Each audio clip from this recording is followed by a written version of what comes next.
Chapter 6, Faintly Macabre's Story. Once upon a time this land was a barren and frightening wilderness, whose high, rocky mountains sheltered the evil winds, and whose barren valleys offered hospitality to no man.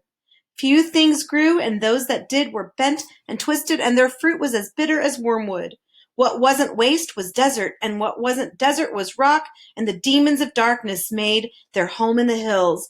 Evil creatures roamed at will through the countryside and down to the sea. It was known as the land of Null. Then one day a small ship appeared on the sea of knowledge. It carried a young prince seeking the future. In the name of goodness and truth, he laid claim to all the country and set out to explore his new domain. The demons, monsters, and giants were furious at his presumption and banded together to drive him out. The earth shook with their battle, and when they had finished, all that remained to the prince was a small piece of land at the edge of the sea. "I'll build my city here," he declared, and that is what he did. Before long, more ships came, bearing settlers for the new land, and the city grew and pushed its boundaries farther and farther out. Each day it was attacked anew, but nothing could destroy the prince's new city, and grow it did. Soon it was no longer just a city. It was a kingdom, and it was called the Kingdom of Wisdom. But outside the walls all was not safe, and the new king vowed to conquer the land that was rightfully his. So each spring he set forth with his army, and each autumn he returned, and year by year the kingdom grew larger and more prosperous. He took to himself a wife, and before long had two fine young sons, to whom he taught everything he knew, so that one day they might rule wisely. When the boys grew to young manhood, the king called them to him and said, "I am becoming an old man and can no longer go forth to battle. You must take my place and found new cities in the wilderness, for the kingdom of wisdom must grow." And so they did. One went south to the foothills of confusion and built Dictionopolis, the city of words, and one went north to the mountains of ignorance and built Digitopolis, the city of numbers. Both cities flourished mightily, and the demons were driven back still further. Soon other cities and towns were founded in the new lands, and at last only the farthest reaches of the wilderness remained to those terrible creatures, and there they waited, ready to strike down all who ventured near or relaxed their guard. The two brothers were glad, however, to go their separate ways, for they were by nature very suspicious and jealous. Each one tried to outdo the other, and they worked so hard and diligently at it that before long their cities rivaled even wisdom in size and grandeur. "Words are more important than wisdom," said one privately. "Numbers are more important than wisdom," thought the other to himself, as they grew to dislike each other more and more. The old king, however, who knew nothing of his son's animosity, was very happy in the twilight of his reign, and spent his days quietly walking and contemplating in the royal gardens. His only regret was that he'd never had a daughter, for he loved little girls as much as he loved little boys. One day, as he was strolling peacefully about the grounds, he discovered two tiny babies that had been abandoned in a basket under the grape arbor. They were beautiful golden-haired girls. The king was overjoyed. "They have been sent to crown my old age," he cried, and called the queen, his ministers, the palace staff, and indeed the entire population to see them. "We'll call this one Rhyme and this one Reason," he said, and so they became the Princess of Sweet Rhyme and the Princess of Pure Reason, and were brought up in the palace. When the old king finally died, the kingdom was divided between his two sons, with the provision that they would be equally responsible for the welfare of the young princesses.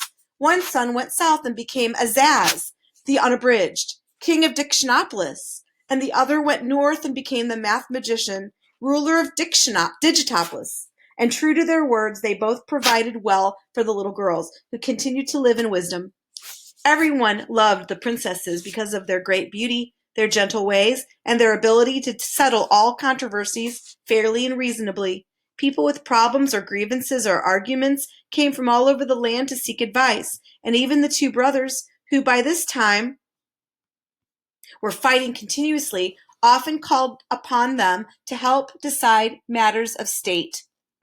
It was said by everyone that rhyme and reason answer all problems. As the years passed, the two brothers grew farther and farther apart, and their separate kingdoms became richer and grander.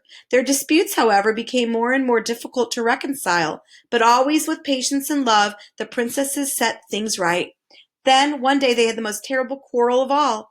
King Azaz insisted that words were far more significant than numbers, and hence his kingdom was truly the greater. And the math magician claimed that numbers were much more important than words, and hence his kingdom was supreme.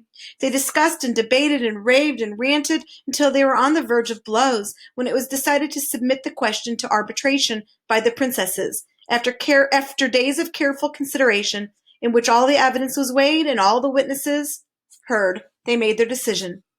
Words and numbers are of equal value, for, in the cloak of knowledge, one is warp and the other is woof. It is no more important to count the sands than it is to name the stars. Therefore, let both kingdoms live in peace. Everyone was pleased with the verdict. Everyone, that is, but the brothers, who were beside themselves with anger. "What good are these girls if they cannot settle an argument in someone's favor?" they growled, since both were more interested in their own advantage than in the truth. "We'll banish them from the kingdom forever." And so they were taken from the palace and sent far away to the castle in the air, and they have not been seen since. That is why today, in all this land, there is neither rhyme nor reason. "And what happened to the two rulers?" asked Milo. "Banishing the two princesses was the last thing they ever agreed upon, and they soon fell to warring with each other. Despite this, their own kingdoms have continued to prosper, but the old city of wisdom has fallen into great disrepair, and there is no one to set things right. So you see, until the princesses return, I shall have to stay here." "Maybe we can rescue them," said Milo, as he saw how sad the witch looked.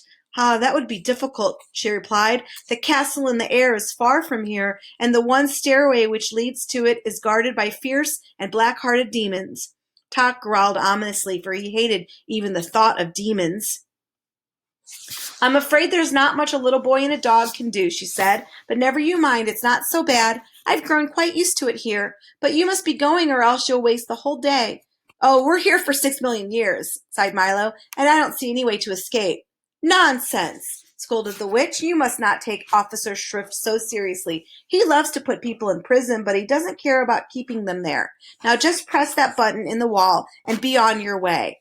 Milo pressed the button, and a door swung open, letting in a shaft of brilliant sunshine. "Goodbye, come again!" shouted the witch as they stepped outside, and the door slammed shut. Milo and Tok stood blinking in the bright light, and as their eyes became accustomed to it, the first things they saw were the king's advisors, again rushing toward them. "Ah, there you are! Where have you been? We've been looking all over for you. The royal banquet is about to begin. Come with us." They seemed very agitated and out of breath as Milo walked along with them. "But what about my car?" he asked. "Don't need it," replied the Duke. "No use for it," said the minister. "Superfluous," advised the Count. "Unnecessary," stated the Earl. "Uncalled for," cried the Undersecretary. "We'll take our vehicle. Conveyance, rig, charbag, chariot, buggy, coach, brougham, shandrydan," they replied quickly in order, and pointed to a small wooden wagon. "Oh dear, all those words again," thought Milo, as he climbed into the wagon with Tok and the cabinet members. "How are you going to make it move? It doesn't have a—" "Be very quiet," advised the Duke, "for it goes without saying." And sure enough, as soon as they were all quite still, it began to move quickly through the streets, and in a very short time they arrived at the royal palace.